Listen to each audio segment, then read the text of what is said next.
The chandeliers of Lady Pemberton's ballroom cast their golden light across silk gowns and polished floors,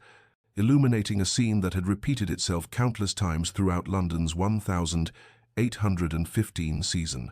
Gentlemen in evening dress circling like predators around young ladies adorned in their finest, mothers watching with calculating eyes, musicians playing waltzes that seemed to mock those left without partners. In the far corner, partially obscured by a potted fern and quite deliberately positioned beyond the notice of those who measured worth in beauty and breeding,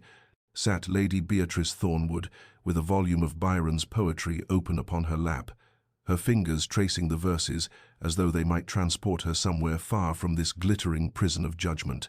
She was accustomed to her station here among the wallflowers and forgotten daughters, accustomed to the way eyes slid past her unremarkable form without pause or interest, for she possessed none of the attributes society deemed essential for feminine success. Her hair, a mousy brown that refused all attempts at fashionable arrangement, framed a face marked by freckles that powder could not conceal, and features that were pleasant enough but entirely forgettable by the exacting standards of the ton. She was unfashionably tall, her figure neither willowy nor voluptuous but simply ordinary, and her dowry, while respectable, was not sufficient to overcome these deficiencies in the marriage market's cruel arithmetic. Yet within her chest beat a heart that felt perhaps too deeply, and behind her unremarkable hazel eyes lived a mind sharp enough to dissect the absurdities of the world that dismissed her, a wit that she kept carefully contained for fear of making herself even less palatable to potential suitors who preferred their wives decorative and docile. She had learned to find solace in literature, in the worlds that opened between the covers of books, in poets who wrote of love and loss and beauty that transcended the merely physical. The strains of a quadrille floated across the ballroom, and she watched, as she had watched 100 times before, the couples moving through their paces with practiced grace, wondering what it might feel like to be chosen, to be seen, to be desired.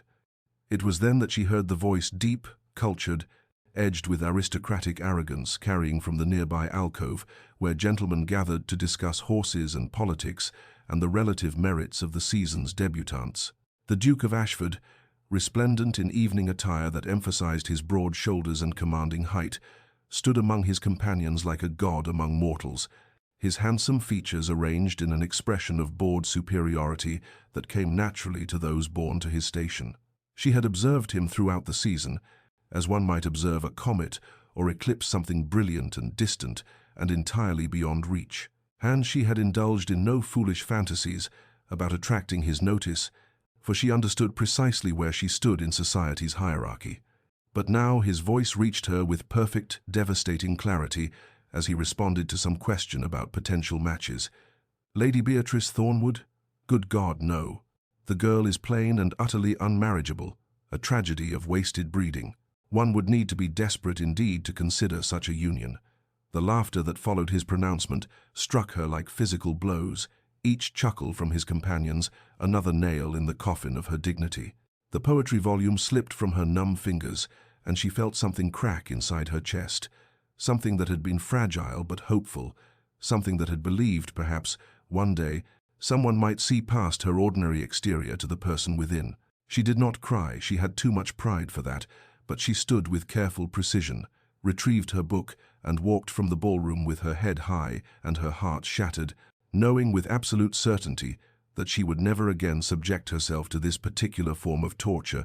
that she would withdraw entirely from a society that had made its judgment clear through the careless cruelty of a duke who would never remember this moment or the devastation it wrought. But before our lover's fate is revealed, subscribe so you never miss a chapter of romance and scandal. And tell us in the comments, where are you watching from? Now, let's begin. The weeks that followed her departure from London passed in a blur of rain and restless nights, and Beatrice found herself at last in the familiar embrace of Thornwood Hall, her family's country estate in Derbyshire, where the rolling hills and ancient forests offered sanctuary from the cruelty of society's ballrooms and the echoing memory of words that had carved themselves into her very soul. She had told her parents only that the season had exhausted her, that she required rest and country air, and they had accepted this explanation with the gentle concern of those who loved her but had never quite understood the depths of her interior world. the vast landscapes of thought and feeling that existed behind her unremarkable exterior. Here, surrounded by the books that lined the library walls and the gardens her mother had planted years ago, Beatrice began the slow work of transforming her pain into something resembling purpose, refusing to allow the Duke of Ashford's dismissal to define the boundaries of her existence. She rose each morning with the sun and walked through the village, where the cottagers greeted her with genuine warmth that had nothing to do with her appearance or marriageability, where her worth was measured in kindness rather than beauty, in useful action rather than decorative presence. The village school, a modest building that served the children of farmers and tradesmen, became her particular project, and she spent her afternoons teaching them their letters and numbers, watching their faces light with the same wonder she had felt when books first opened their worlds to her, thinking that perhaps this was a better legacy than any society marriage could offer these young minds. She helped nurture these futures. She helped shape through the gift of literacy and learning. When fever swept through the village as autumn approached, she moved among the sick with the physician, carrying broth and clean linens, sitting through long nights with those who had no one else, her hands gentle on fevered brows, her voice soft with prayers and comfort, and she discovered that being needed was its own form of beauty, that being useful carried its own dignity that no ballroom judgment could diminish. Meanwhile, in London, the Duke of Ashford continued through his days in the thoughtless manner of those accustomed to privilege, his casual cruelty already forgotten among the countless other pronouncements and opinions he delivered with the certainty of one who had never questioned his right to judge, his nights filled with cards and drink and the admiration of those who sought favour with a duke, his words about Lady Beatrice Thornwood no more significant to him than his choice of cravat or his opinion on the weather. Yet at Thornwood Hall, Beatrice's brother Edmund arrived with the fury of a storm, his normally pleasant features hardened with rage as he demanded to know the full details of what had driven his beloved sister from London, and when she finally confessed the whole of it, the overheard conversation, the Duke's pronouncement, the laughter of his companions, Edmund's hand went to his sword with an instinct born of love and protective fury. But Beatrice stayed him with a touch to his arm and eyes that pleaded for peace, telling him that duelling the Duke of Ashford would solve nothing, would only create scandal and confirm society's view that she was indeed unmarriageable, a woman whose family must defend her with violence because her own merits could not speak for themselves. Edmund yielded to her wishes, though his jaw remained tight with suppressed anger, though he swore privately that should he ever encounter Ashford in circumstances that permitted retribution, he would ensure the Duke understood the cost of wounding those who deserved only kindness, and he watched his sister retreat further into her books and charitable works, recognizing the particular loneliness of one who had hoped for love and found only dismissal, wondering if she would ever trust again enough to open her guarded heart. Autumn arrived with its palette of amber and crimson, transforming the Derbyshire countryside into something resembling the illuminated manuscripts Beatrice had studied in her father's library, and with the changing season came Lord Sebastian Hartley, a widower of some 35 years, whose reputation as a poet and scholar had reached even into the quiet corners of country society where Beatrice had taken refuge from the cruelties of the fashionable world. He had come to the region seeking inspiration for a collection of verses about England's rural landscapes, staying with distant cousins whose estate bordered Thornwood lands, and it was on a crisp October morning, when the air carried the scent of wood smoke and dying leaves, that he first encountered Lady Beatrice in the village schoolhouse, where she sat surrounded by a dozen children of varying ages, her voice animated as she guided them through their letters with a patience and enthusiasm that seemed to illuminate her features from within. Sebastian paused in the doorway, arrested not by beauty in the conventional sense, but by something far more compelling, the intelligence that sparkled in her eyes as she explained a difficult concept, the genuine warmth of her smile when a struggling student finally grasped his lesson, the graceful economy of her movements as she moved between the rough wooden benches, and he found himself thinking that here was a woman society had somehow overlooked, a treasure hidden in plain sight, because those who sought only surface brilliance had never learned to recognize the deeper radiance of a cultivated mind and generous heart. When the lesson concluded and the children scattered homeward with their slates and primers, Sebastian introduced himself with the careful courtesy of one who had learned that grief teaches humility and they fell into conversation about the books that lined the schoolhouse shelves, discovering a shared love for Wordsworth and Coleridge, debating the merits of Pope's formalism against the emotional immediacy of the Romantic poets, their discussion ranging from literature to philosophy to the nature of beauty itself,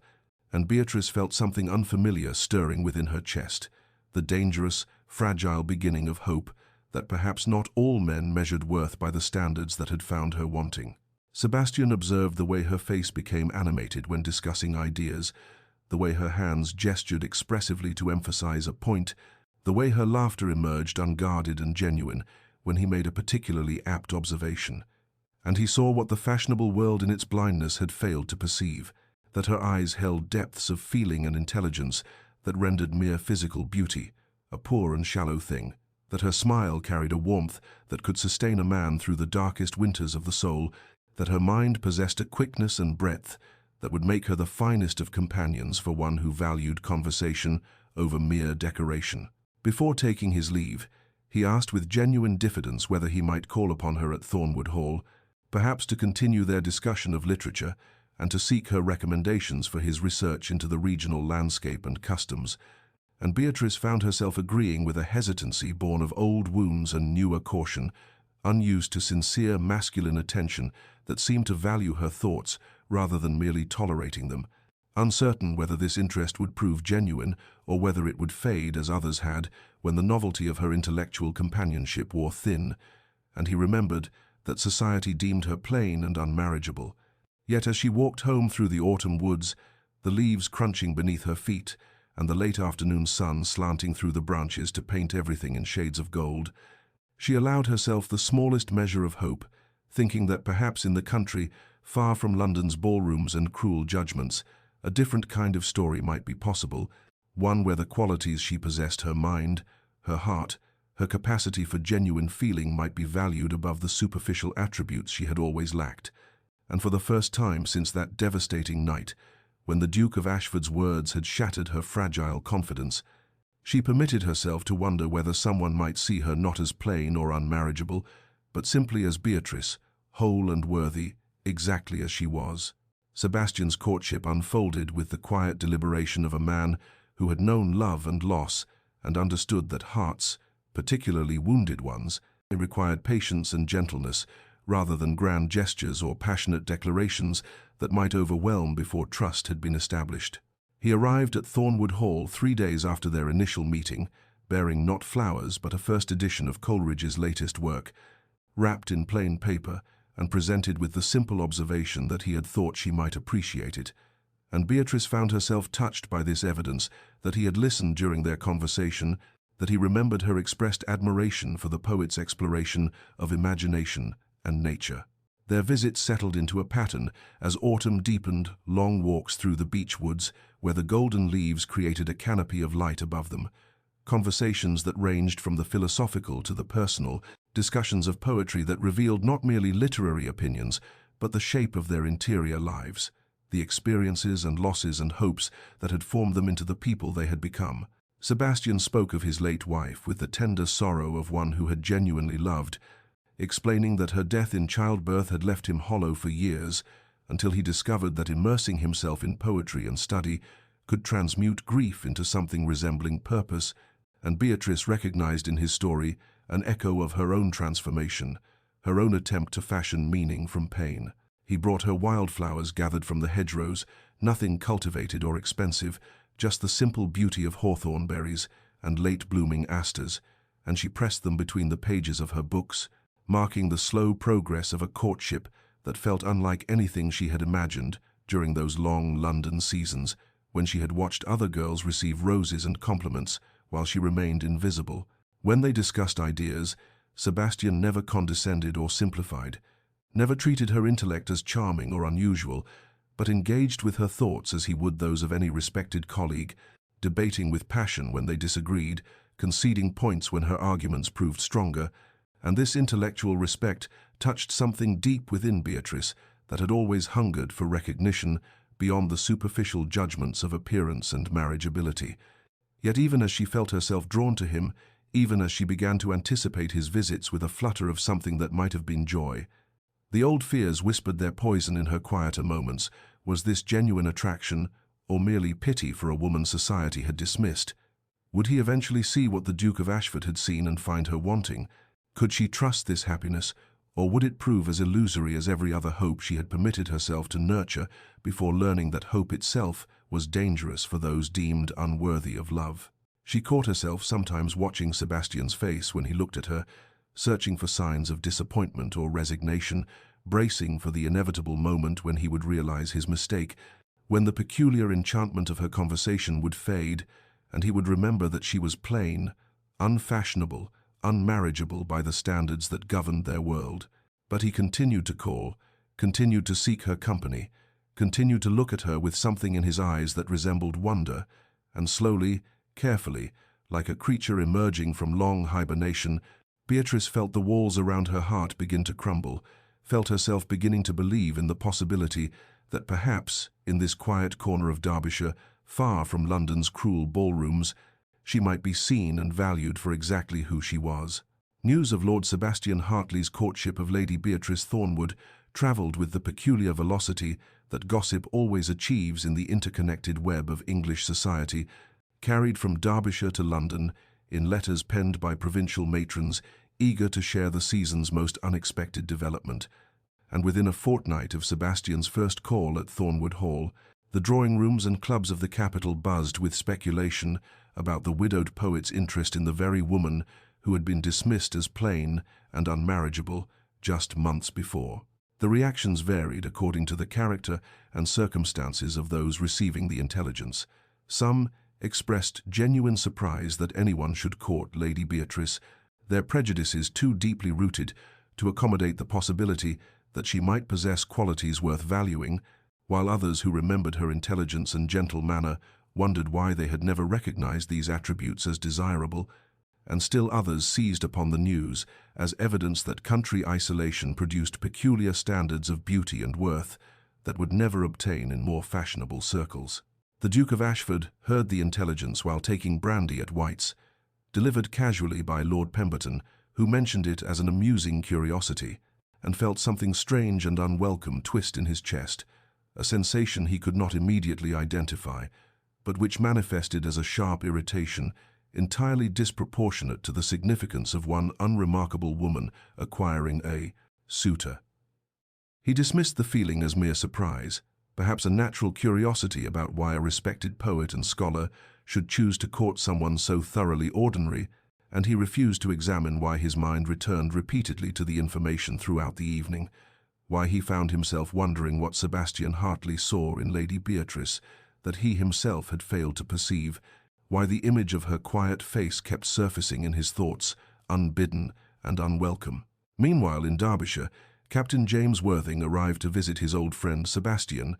seeking respite from London society and the persistent matchmaking efforts of ambitious mothers who saw his military distinction and comfortable income as desirable despite his lack of title. And it was on his second day in the district that he encountered Lady Beatrice under circumstances that would alter the trajectory of her increasingly complicated romantic situation. He had been riding through the lanes near Thornwood when his mount stumbled badly, wrenching its foreleg in a rabbit hole,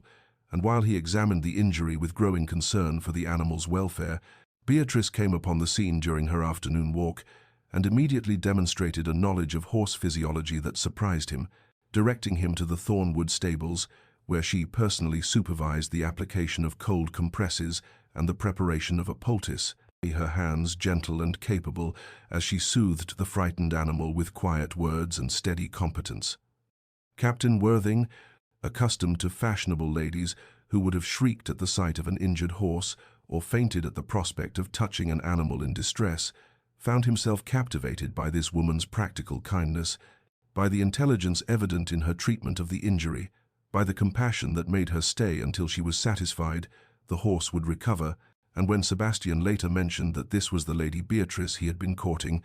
James felt the unmistakable stirring of interest that had eluded him through countless London ballrooms and tedious social engagements. He began finding excuses to call at Thornwood Hall, ostensibly to check on his recovering mount, but truly to seek Beatrice's company,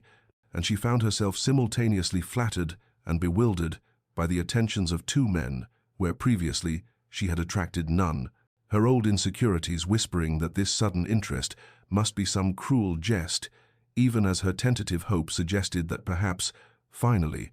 she was being seen and valued for who she truly was, rather than dismissed for who she was not. Winter approached with the particular swiftness that characterizes English seasons,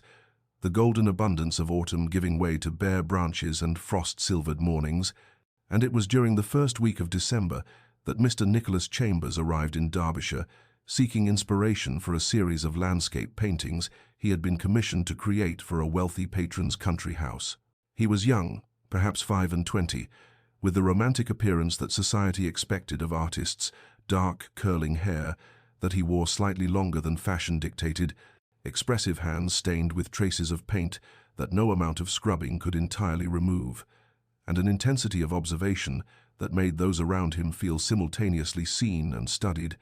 as though he perceived depths and dimensions invisible to ordinary vision. It was by chance that he encountered Lady Beatrice on a cold morning when she stood in the Thornwood gardens, scattering seeds for the winter birds, her breath forming clouds in the frigid air, her movements economical and practiced as she ensured that the robins and finches and sparrows would have sustenance through the lean months, and Nicholas found himself arrested by the scene, not merely by its picturesque quality, though the composition of woman and birds and frost-touched evergreens possessed an undeniable aesthetic appeal, but by something in her bearing,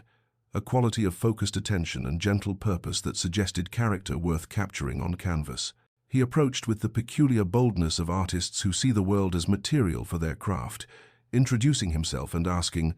with more directness than strict propriety permitted, whether she would consent to sit for her portrait,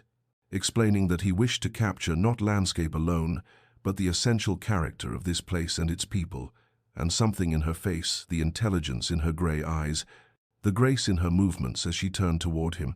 the warmth of her smile despite the cold, convinced him that she embodied precisely what he sought to immortalize. Beatrice, startled by this request from a stranger, felt the familiar warring impulses of her wounded heart, the part that whispered he must be mocking her, that no artist would genuinely wish to paint someone society deemed plain, and the newer, more fragile hope that perhaps he saw something worth capturing, something that Sebastian and James had also perceived and valued. She agreed tentatively, and Nicholas began what would become his most ambitious work, spending hours sketching her in various attitudes, reading by the library fire, walking through the winter gardens, seated at the pianoforte, though she played indifferently, and with each session he grew more convinced that he had discovered a subject of remarkable depth, telling her with an artist's passionate certainty that beauty resided not in the conventional arrangement of features, but in the animation of intelligence, the evidence of kindness, the authenticity of a soul uncorrupted by vanity or pretense. Within a fortnight,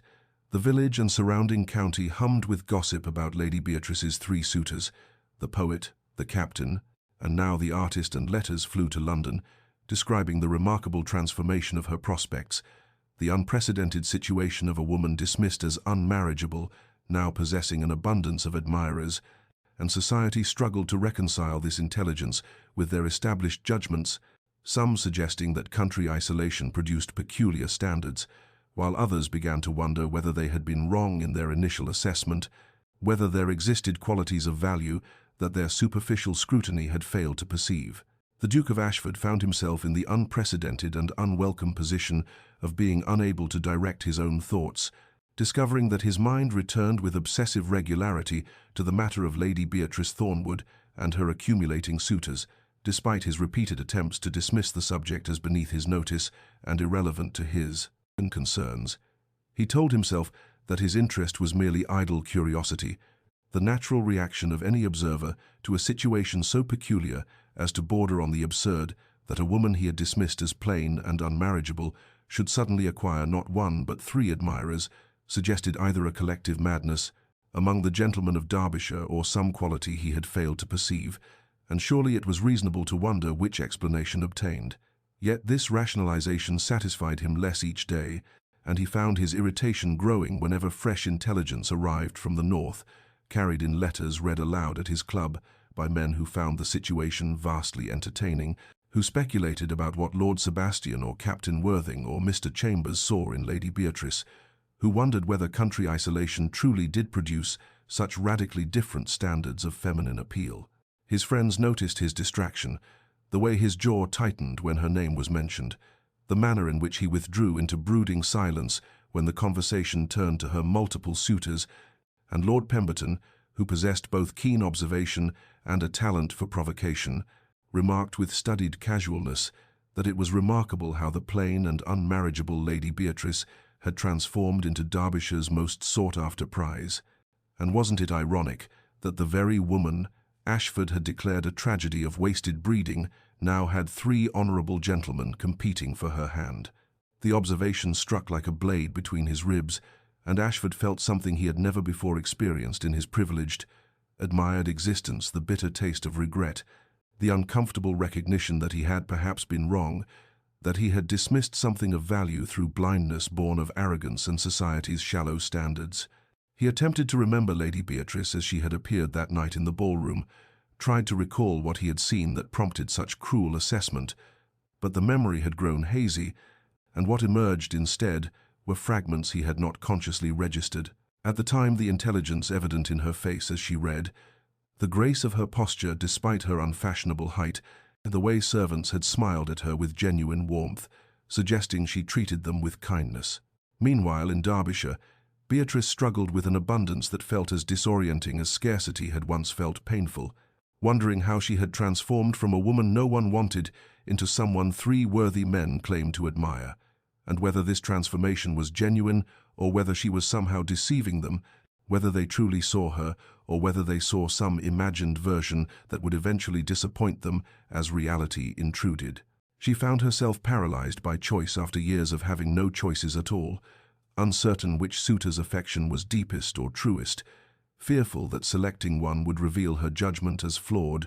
that eventual disappointment would prove she had been right all along to believe herself unmarriageable, that this strange season of attention was an aberration that could not possibly last. Sebastian chose a morning in late January for his proposal, when the world lay frozen beneath a crystalline layer of ice that transformed familiar landscapes into something ethereal and strange, and he asked Beatrice to walk with him through the woods behind Thornwood House, where bare branches caught the pale sunlight and scattered it in fragments across the snow-covered path. They walked in companionable silence for a time, their breath forming clouds in the frigid air, until they reached a small clearing where a frozen stream created a natural mirror reflecting the winter sky, and there he stopped, turning to face her with an expression of such gentle earnestness that Beatrice felt her heart contract with something between hope and fear. He spoke of how their acquaintance had transformed his understanding of what marriage might be, how he had thought himself content with solitude after losing his first wife, until meeting someone who reminded him that partnership could be not merely pleasant, but profound, and that true companionship resided in the meeting of minds and hearts rather than in superficial attractions or social convenience. He offered her not passion or grand romance, but something perhaps more valuable: respect, intellectual equality, a shared life built on genuine affection and common purpose, and he asked with quiet sincerity whether she would consider becoming his wife, creating together the kind of union that honored both their natures. Beatrice, standing in the frozen clearing with this kind, thoughtful man, offering her everything she had believed herself unworthy of receiving, felt tears gathering in her eyes as she asked him for time to consider his proposal, needing space to untangle gratitude from genuine affection, to determine whether her feelings ran deep enough to sustain a lifetime. Sebastian accepted her request with the same grace that characterized all his actions, telling her there was no urgency, that a decision of such magnitude deserved careful contemplation. That same week brought Captain Worthing to her door with his own declaration, speaking with military directness about the courage and strength he perceived in her character, qualities he valued more than beauty or fortune, and asking whether she might consider him as a potential husband, offering protection, devotion, and the kind of steadfast loyalty he had learned in service to crown and country. Then, 3 days after Worthing's proposal, Nicholas Chambers presented her with the completed portrait, and Beatrice stood before the canvas in stunned silence. Unable to reconcile the woman he had painted with her own self-perception, he had captured something in her expression, a quality of intelligence and warmth and quiet strength that she had never seen in any mirror, and had rendered her not conventionally beautiful, but undeniably compelling, had shown her the woman these three men claimed to see when they looked at her. Three honorable men seeking her hand, offering different versions of the future, and Beatrice found herself suspended between disbelief and tentative joy, wondering how she had travelled from that London ballroom where the Duke of Ashford's cruel words had shattered her spirit to this unprecedented abundance of genuine regard, and whether she possessed the wisdom to choose correctly among men who saw value where society had seen only deficiency. The Duke of Ashford discovered that he could no longer maintain the comfortable fiction that his interest in Lady Beatrice Thornwood constituted mere idle curiosity or passing concern, that the obsessive quality of his thoughts indicated anything less than the complete unravelling of his carefully constructed emotional defences, and this realization arrived with devastating clarity. One evening at his club, when Lord Pemberton read aloud yet another letter from Derbyshire, describing how Lord Sebastian, Captain Worthing, and Mr. Chambers all vied for Lady Beatrice's favour, and Ashford felt such violent jealousy surge through him that he crushed the crystal glass he'd been holding, sending shards scattering across the table and drawing startled looks from his companions. He dismissed himself abruptly, retreating to his London townhouse where he paced his study through the night, finally confronting truths. He had spent months avoiding that he had dismissed something precious because of superficial standards he now recognized as meaningless, that he had valued appearance over substance in a way that revealed not her deficiency but his own, that the woman he had so cruelly labelled unmarriageable possessed qualities far more valuable than conventional beauty. He forced himself to remember her as she had been that night in the ballroom, and what emerged now were details. His arrogance had blinded him to then the intelligence evident in her face as she read, suggesting a mind of considerable depth, the kindness she had shown to a clumsy servant who spilled wine near her chair, reassuring the frightened girl when others would have complained, the quiet wit he had overheard in her conversation with an elderly gentleman, demonstrating both learning and humour,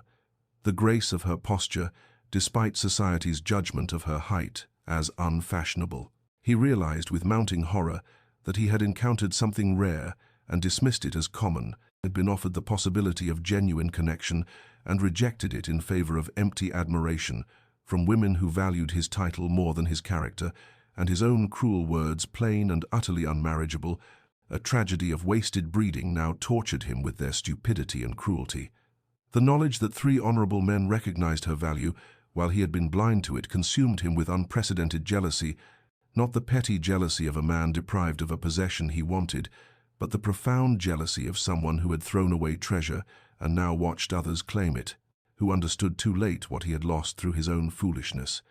He began making discreet inquiries about her current situation,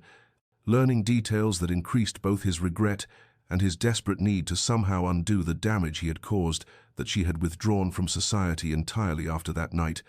that she now devoted herself to charitable works in her village, that the three men courting her were all respectable and sincere in their regard, that she seemed to be genuinely considering their proposals. The decision formed in torment and certainty he had to see her, had to offer the apology she deserved, even if she rejected it, had to attempt to win what he had so callously discarded, even though he had no right to ask and less reason to hope, because the alternative was spending the rest of his life knowing he had destroyed his own chance at something real through arrogance and shallow judgment. Spring arrived with the kind of suddenness that transforms English landscapes overnight, bringing warmth that melted winter's remnants and coaxed crocuses from cold earth, painting Thornwood House's gardens in shades of yellow and purple and tender green. And it was on one such morning that the Duke of Ashford's carriage appeared on the estate's drive, uninvited and unexpected, creating considerable consternation among the household staff, who recognized his crest and understood the complicated history between their mistress and this particular nobleman. Beatrice learned of his arrival while sitting in her favorite corner of the garden,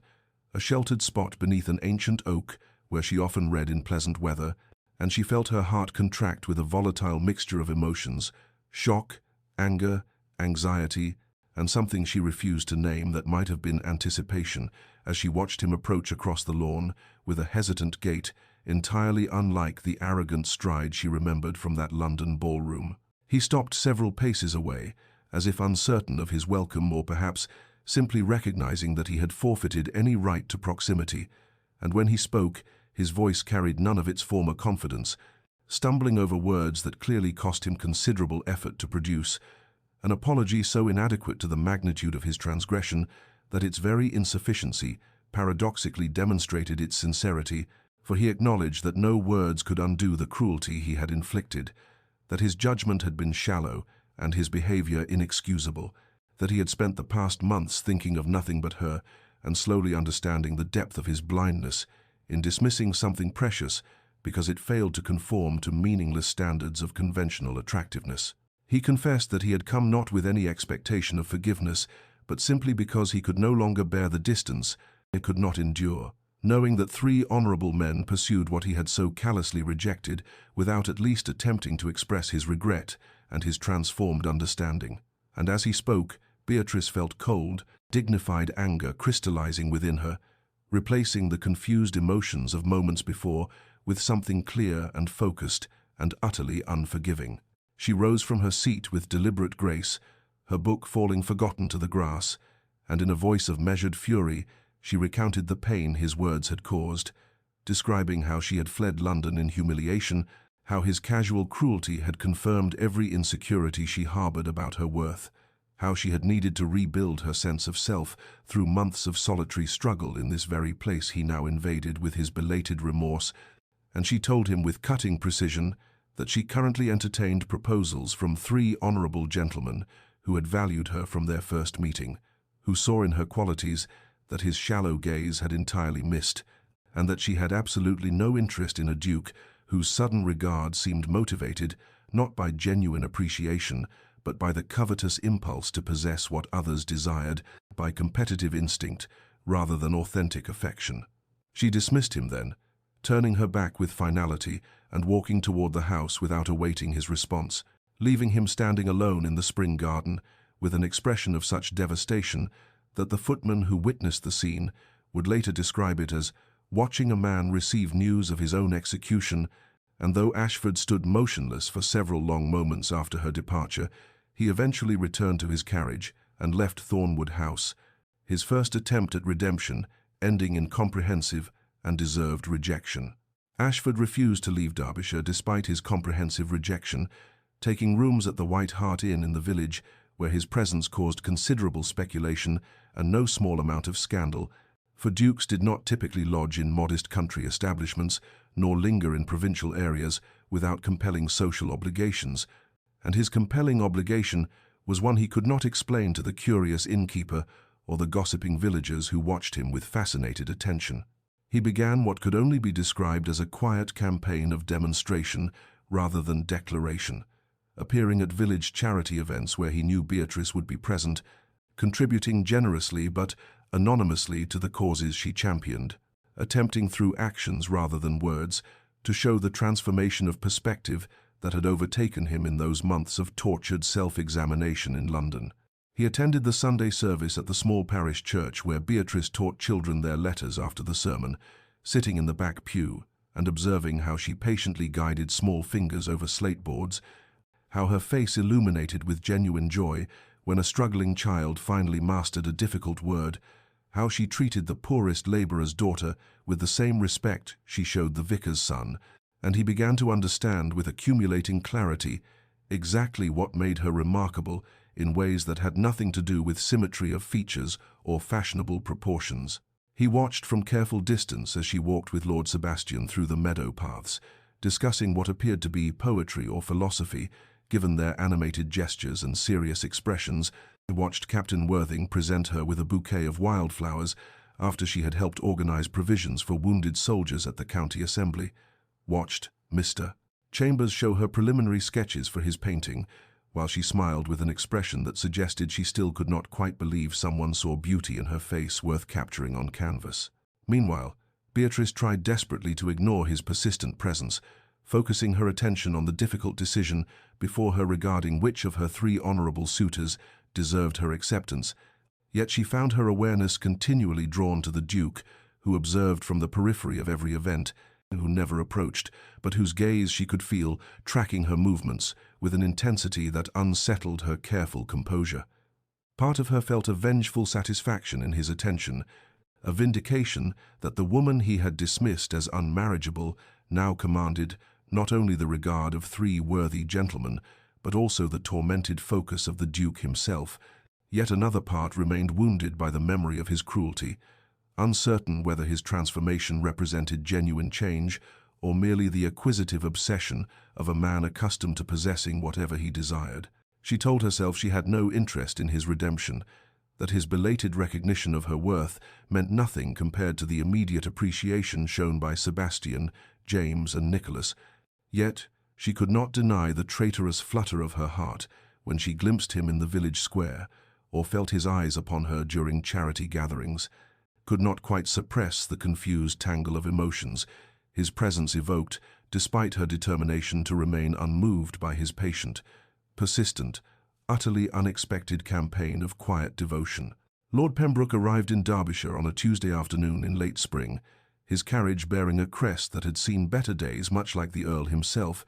a dissolute nobleman whose estates were mortgaged beyond redemption and whose reputation in London society had deteriorated to the point where even the most desperate hostesses no longer issued him invitations, and he had heard through the intricate network of gossip that sustained the ton about Lady Beatrice Thornwood's sudden transformation from overlooked wallflower to sought-after prize with 3 honourable suitors and a considerable dowry that might rescue his failing fortunes. He made his interest known with an aggression that bordered on impropriety, cornering Beatrice at a village assembly where she had gone reluctantly at Sebastian's gentle urging, pressing too close and speaking with a familiarity entirely unwarranted by their brief acquaintance,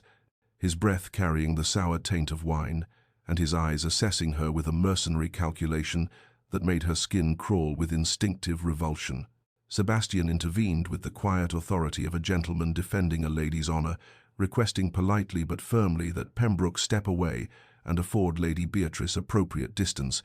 but the dissolute Earl responded with sneering contempt, his voice carrying across the assembly room as he questioned what desperate circumstances would drive multiple men to pursue such an unremarkable specimen, calling Beatrice plain in terms far cruder than even Ashford's original dismissal, and suggesting that her suitors must be motivated by financial considerations rather than any genuine attraction to a woman so singularly lacking physical appeal. The assembled company gasped at this public insult,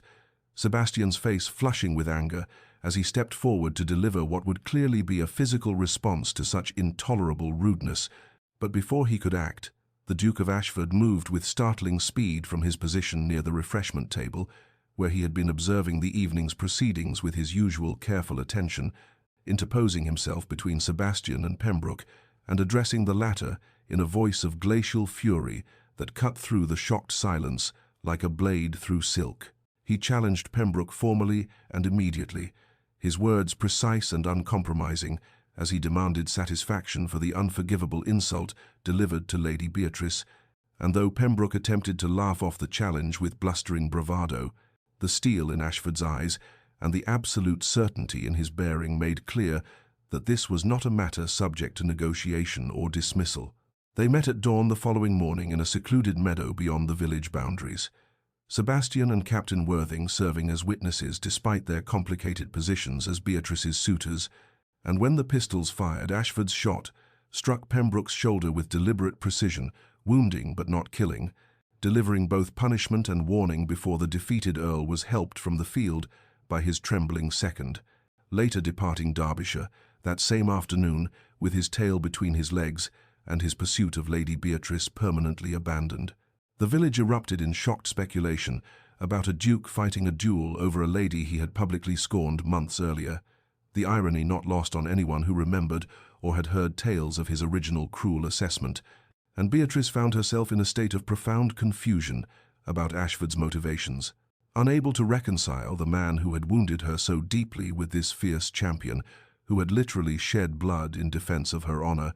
questioning whether his actions stemmed from genuine transformation or merely possessive instinct, from authentic feeling or performative guilt. Sir Reginald Frost arrived in Derbyshire less than a week after Pembroke's ignominious departure, A rake of the worst variety whose handsome face and silver tongue had ruined more than one innocent young woman, and whose presence in any respectable gathering was tolerated only because his family connections remained impeccable despite his personal dissolution, and he began immediately spreading rumors throughout the county with the deliberate malice of a man who took pleasure in destroying reputations for his own entertainment, suggesting in drawing rooms and at card tables that Lady Beatrice's sudden acquisition of multiple suitors indicated something improper in her character, that no truly virtuous woman would encourage the attentions of so many gentlemen simultaneously, that her sudden popularity after years of being overlooked suggested she had employed methods unbecoming to a lady of quality to secure masculine interest. The whispers spread with the inexorable speed of all malicious gossip, carried from the assembly rooms to the village shops to the Sunday services, where respectable matrons began regarding Beatrice with speculation rather than admiration.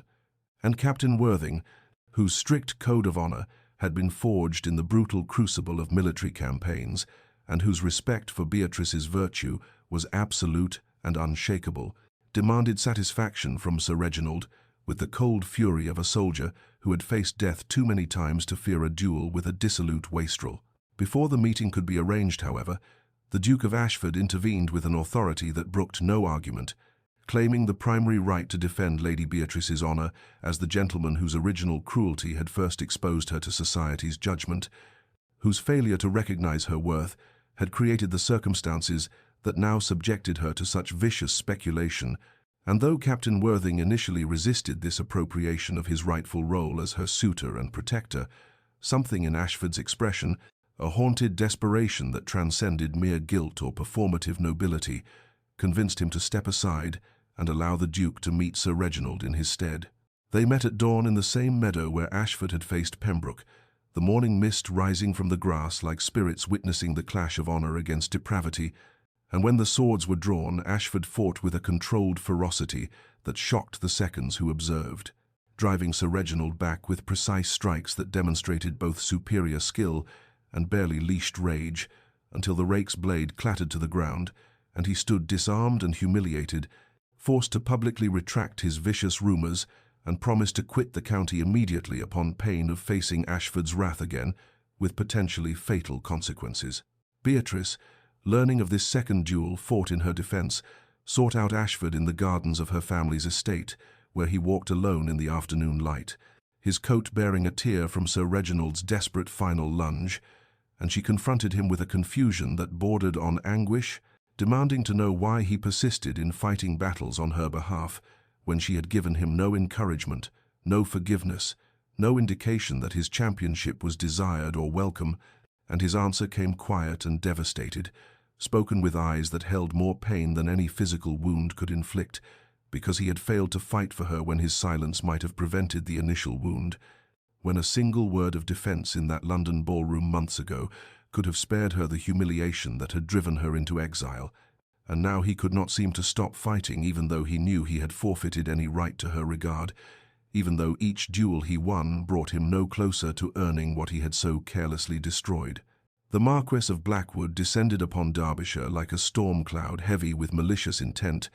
arriving in a carriage far grander than necessary, and making his presence known with the deliberate ostentation of a man who measured his worth by the envy he inspired in others. And he was indeed the Duke of Ashford's most bitter rival, a resentment that had festered since their school days, when Ashford had bested him in academics, athletics,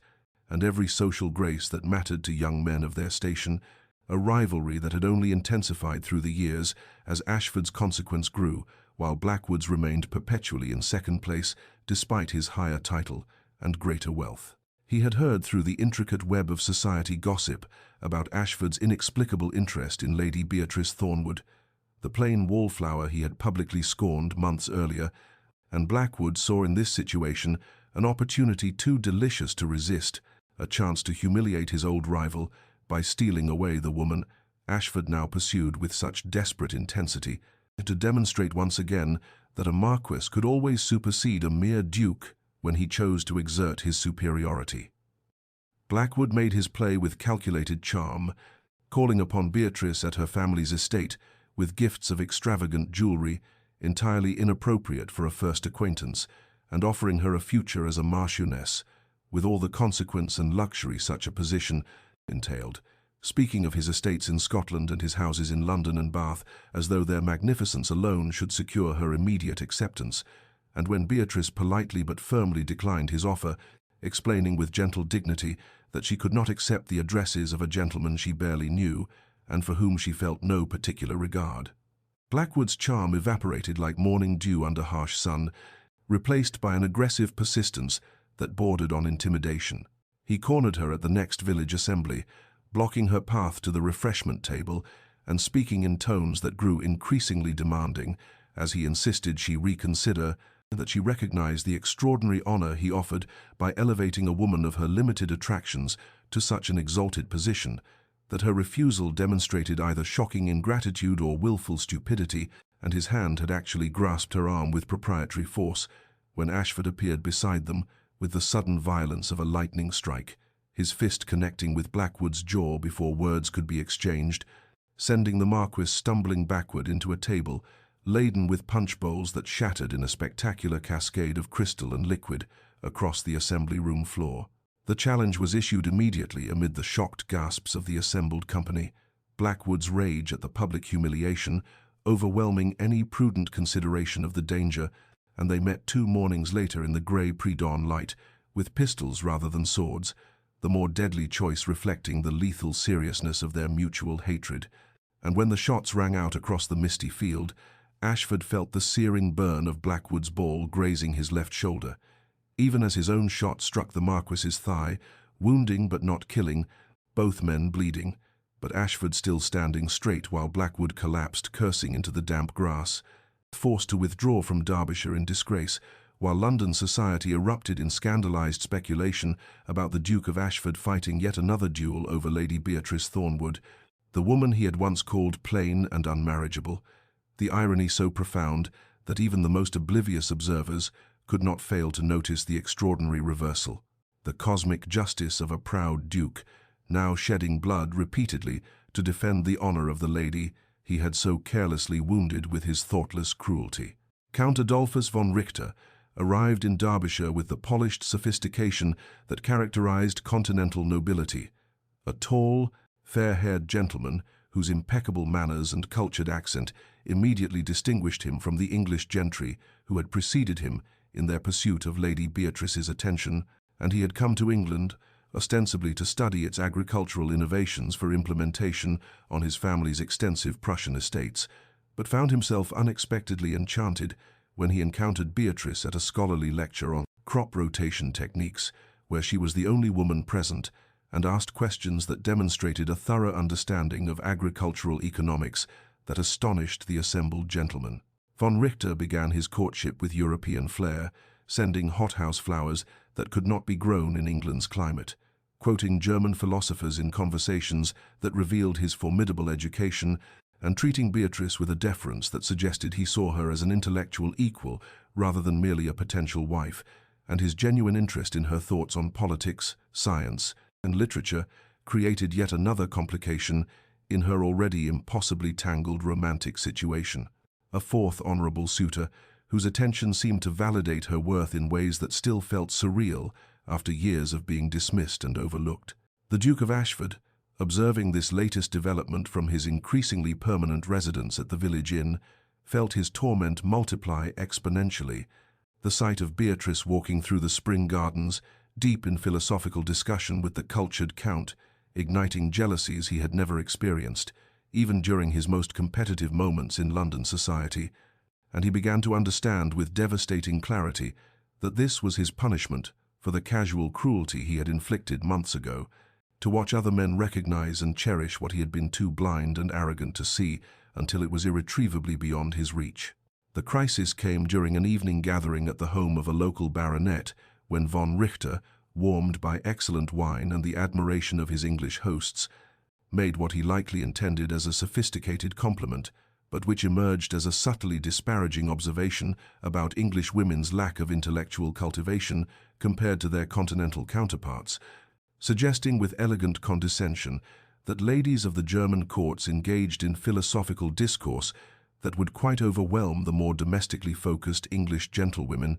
and though he did not mention Beatrice specifically, the implication that she represented an unusual exception to her countrywomen's general inadequacy hung in the air like smoke from a pistol shot. Ashford challenged him before the words had fully settled, his fury at this veiled insult to Beatrice overriding any diplomatic consideration for von Richter's foreign status or the potential international complications such a duel might create, and they met at dawn in a meadow, now becoming distressingly familiar, as the site of Ashford's defence of Beatrice's honour. The fourth such meeting in as many months, and when the swords clashed, Ashford fought with a desperate intensity that bordered on reckless, sustaining a deep cut along his right forearm that bled profusely, even as he pressed his attack until von Richter,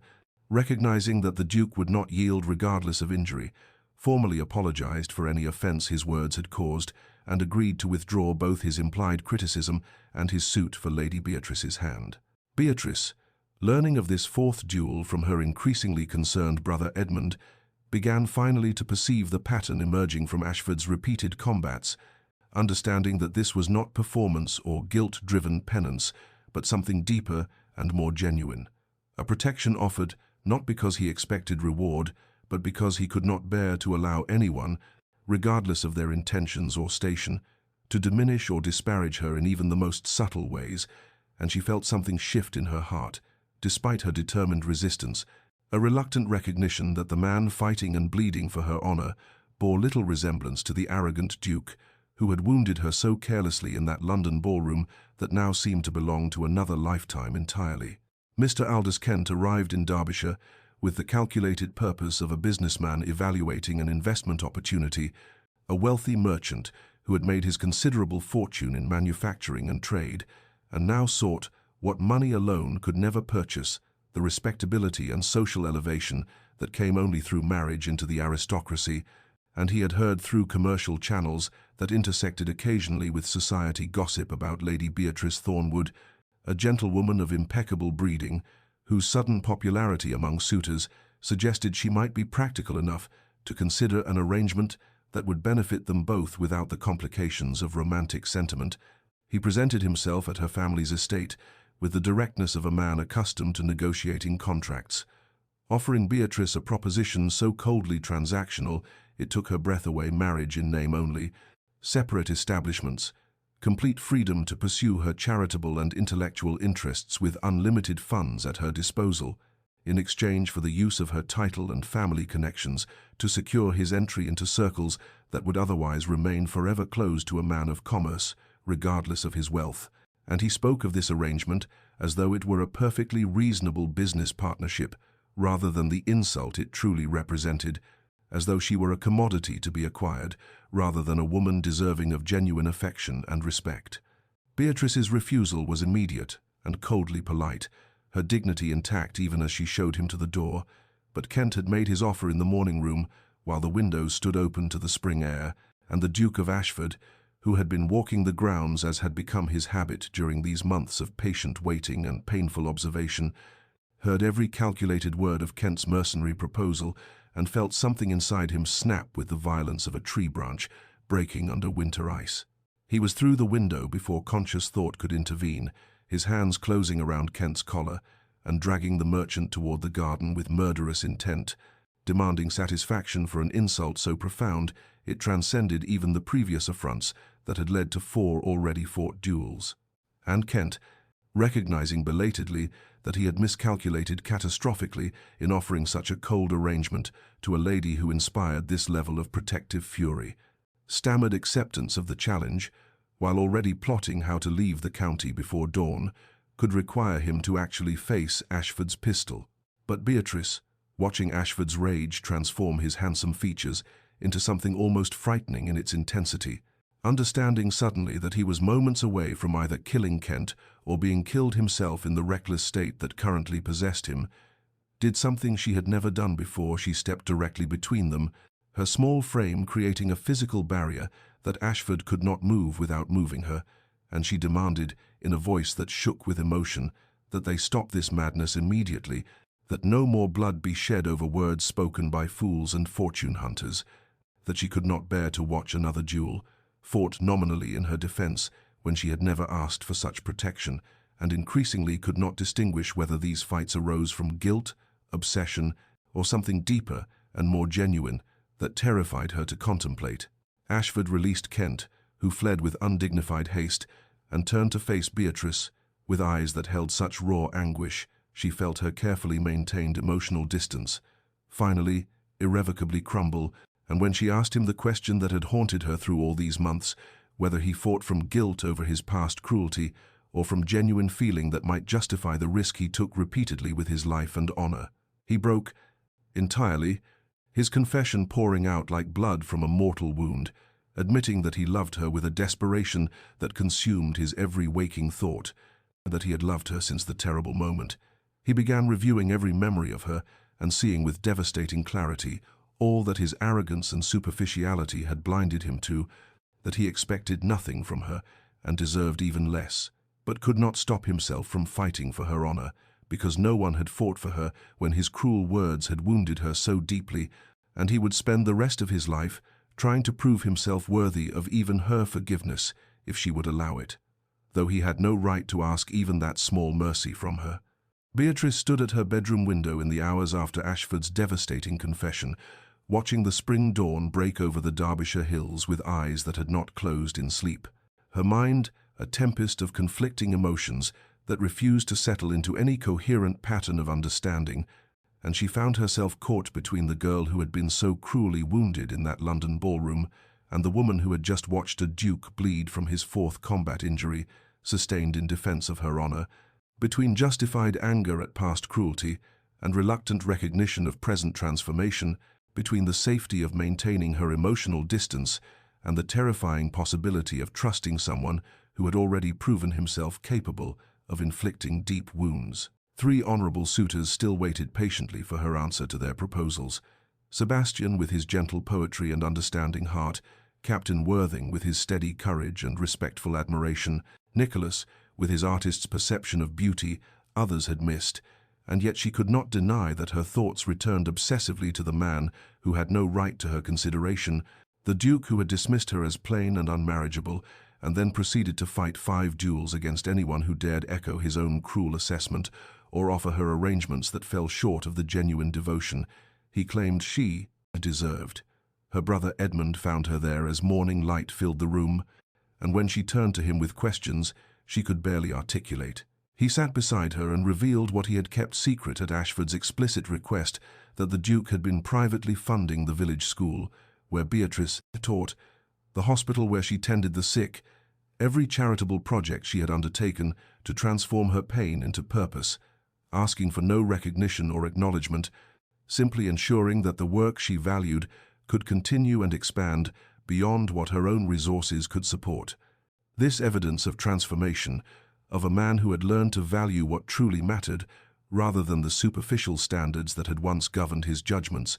shook something loose in Beatrice's carefully maintained defenses, and she asked her brother the question that terrified her most: could people truly change? Or did they simply become better at hiding their fundamental nature? And was Ashford's love genuine devotion, or merely the possessive obsession of a man who could not bear to lose what he had carelessly discarded? Edmund, who had observed Ashford's patient campaign over these months with the protective scrutiny of a brother who would not allow his sister to be wounded again, spoke with careful honesty about what he had witnessed: a genuine humility replacing former arrogance, a willingness to serve without recognition, replacing the need for admiration, a protection offered not as performance but as instinct, and most tellingly,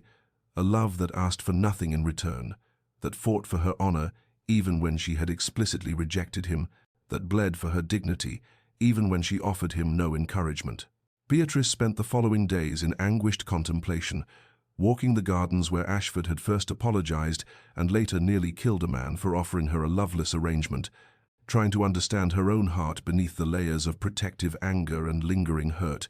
and she began to recognize with reluctant clarity that somewhere in the months since that spring confrontation she had fallen in love, not with the arrogant Duke who had wounded her, but with the transformed man who had learned to see true value, who had been willing to fight and bleed repeatedly to defend what he had once been too blind to recognize, And this realization brought not joy but terror, because loving him meant trusting him with the power to wound her again, meant choosing courage over the safety of sustained anger, meant believing in transformation, despite every reasonable doubt that whispered warnings about the impossibility of fundamental change in human nature. Beatrice knew with the clarity that comes only from painful self-honesty that she could not in good conscience accept any proposal while her heart remained divided and confused, and so she requested private audiences with each of her 3 honourable suitors, beginning with Lord Sebastian Hartley, who received her in the library where they had spent so many pleasant hours discussing literature and philosophy, and when she spoke to him with trembling voice about her uncertainty and confusion, about feelings that pulled her in directions she had not anticipated and could not fully explain, he listened with the patient kindness that had first drawn her to him, and then said something that shattered her careful composure. He had known for weeks that her heart was not entirely his to claim, had seen it in the way her eyes followed the Duke of Ashford during village gatherings, even when she pretended indifference, had recognized in her defensive anger toward Ashford the particular intensity that comes only from caring too much rather than too little, and while this knowledge brought him genuine sorrow, because he had come to love her truly and deeply, he would not trap her in a marriage where part of her heart belonged elsewhere, for she deserved the wholeness of love rather than the comfortable companionship he could offer. Captain James Worthing received her confession with the steady courage of a man who had faced death on battlefields and survived, listening, as she explained, with halting words that she held him in highest esteem and deepest respect, but could not offer him the uncomplicated devotion he deserved, and he took her hand with gentle firmness and told her that he had suspected as much when he observed her reaction to Ashford's duels, the particular quality of fear in her eyes that spoke of caring despite herself, and while he had hoped that respect and compatible temperaments might be enough foundation for happiness, he recognized that she needed more than comfortable affection, and needed the passionate intensity of love that transformed and challenged and demanded courage, and he withdrew his suit with dignity and tact and friendship offered for whatever future she chose. Nicholas Chambers, the artist who had painted her portrait and captured beauty she had never seen in herself, met her in his temporary studio, where the completed canvas still rested on its easel, and before she could speak the difficult words she had prepared, he gestured to the painting and asked her to look at it honestly, to see what he had seen and captured, not merely intelligence and kindness, but a woman in love, a woman transformed by the terrifying vulnerability of caring for someone who had the power to wound her deeply, and the face in that portrait was not the face she wore when discussing poetry with Sebastian or tending horses with Captain Worthing, but the face she wore when watching Ashford fight his foolish, dangerous, necessary duels in her defense. She wept then, releasing months of confusion and resistance and fear, and Nicholas handed her his handkerchief and told her with an artist's perception that some subjects could only be painted once, that he had captured her in that particular moment of transformation and would treasure the work always, but he recognized that the story it told was not one in which he featured as the hero, and he too withdrew with grace and genuine wishes for her happiness. When they had all departed, these 3 honourable men, who had seen value where society saw plainness, who had offered her devotion when she felt herself unworthy of notice, Beatrice stood alone in her family's summer garden as afternoon light slanted through the roses her mother had planted years ago, and she acknowledged the truth she had been fighting since that spring morning when she had stepped between Ashford and certain violence she had fallen in love, not with the arrogant Duke who had wounded her, but with the transformed man who had learned to fight for what mattered, who had bled repeatedly to defend honor he had once carelessly destroyed, and now that her honorable suitors had gracefully withdrawn, she could no longer hide behind their competing claims or use their presence as shield against confronting what terrified her most. The Duke of Ashford appeared at the garden gate as though summoned by her thoughts, his face showing the strain of these months of patient waiting and painful uncertainty, and when Beatrice asked him the question that had haunted her through sleepless nights, why he continued fighting for her when she had given him no encouragement, no sign that his devotion would ever be returned, no hope that his patient campaign might succeed, he answered, with the devastating simplicity of absolute truth, because you deserve to be fought for, because no one fought for you when my cruelty wounded you, because I failed you when silence would have been mercy, and my careless words were violence, and I cannot undo that failure, but I can ensure that no one ever again questions your worth or offers you less than the complete devotion and genuine love that you have always deserved, even if I am not the man fortunate enough to offer it to you." Beatrice stood trembling in the summer garden, with the truth she could no longer deny burning in her chest like captured sunlight. And when she looked at the Duke of Ashford standing before her with his heart laid bare and his defences utterly abandoned, she recognized with devastating clarity that she loved him, not despite the cruel words he had spoken in that London ballroom, but in some strange alchemy, because of everything that had followed, because his transformation had mirrored her own journey from wounded girl hiding in corners to woman who had learned her worth through the patient devotion of honorable men and the fierce protection of one who had been willing to bleed, repeatedly, to defend what he had once carelessly destroyed.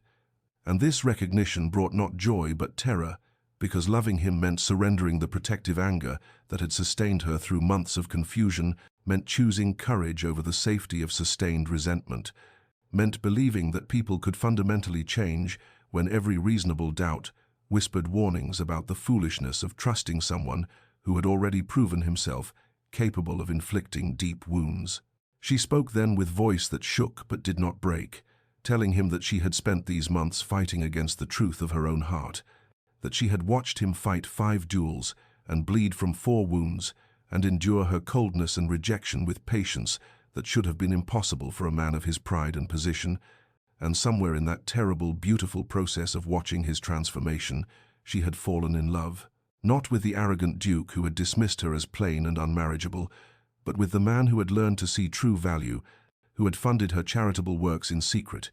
who had fought for her honor when he had no reasonable hope that his devotion would ever be returned. Ashford listened with expression that shifted from hope to wonder,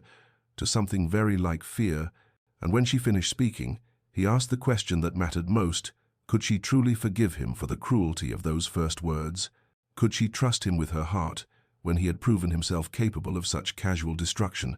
And did she love him for himself, or merely for the man he had tried to become to earn her regard? Beatrice moved closer to him in the garden, where roses bloomed in the summer heat, and replied with honesty that cost her every remaining defense that, yes, she loved him, but more than that, she loved what they had both become. Through this painful process she had learned her worth through the recognition of men who saw past society's shallow standards, had discovered strength in the midst of humiliation, had transformed her pain into purpose and her isolation into meaningful work, while he had learned that true value lay not in superficial beauty or social position, but in intelligence and kindness, and the particular courage it took to remain gentle in a world that often rewarded hardness, and together they had both been transformed by love that demanded growth rather than mere comfort. His proposal came not with flowery speeches or dramatic gestures, but with simple, devastating truth, spoken in the fading summer light. He saw her completely, every sharp edge of intelligence and every soft curve of compassion, every moment of strength and every flash of vulnerability, and he loved her entirely, not as society's overlooked wallflower or as prize finally won, but as Beatrice, extraordinary and irreplaceable, and he would spend his lifetime proving himself worthy of the trust she was choosing to offer, despite every reasonable fear and justified hesitation. Her acceptance trembled on lips that had spoken rejection too many times, acknowledgement that she was choosing courage over safety, that she was trusting transformation over bitter experience, that she was surrendering to love despite the terror of potential future pain.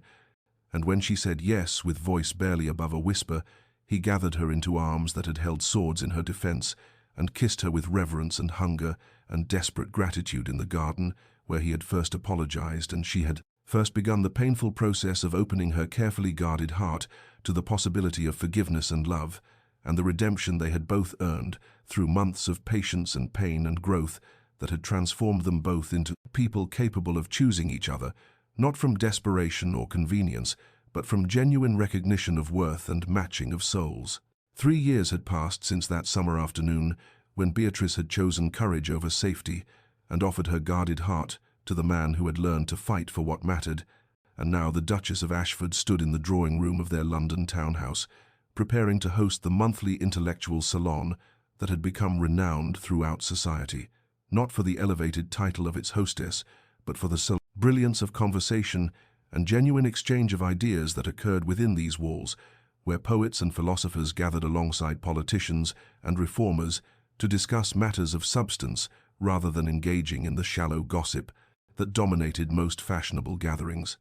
And as she arranged chairs and ensured refreshments were prepared, she paused before the portrait Nicholas Chambers had painted years ago in Derbyshire, that captured image of a woman in transformation now hanging in place of honor, where visitors could see not conventional beauty, but the intelligence and passion and particular courage that had first drawn three honorable suitors, eventually conquered the pride of a duke who had needed to fight 5 duels before understanding what true value meant. Her life had become something she could never have imagined during those painful months, as an overlooked wallflower reading poetry in ballroom corners, for her marriage to Ashford had proven to be genuine partnership, built on mutual respect and intellectual companionship, and the deep love that comes from choosing each other daily, despite the inevitable challenges and disagreements that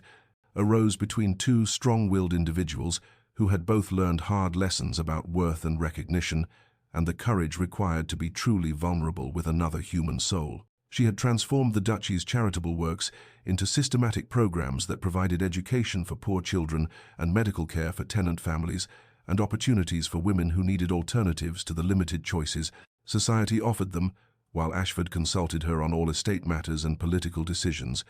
valuing her sharp mind and compassionate heart in ways that made their partnership one of equals rather than the conventional hierarchy most aristocratic marriages maintained.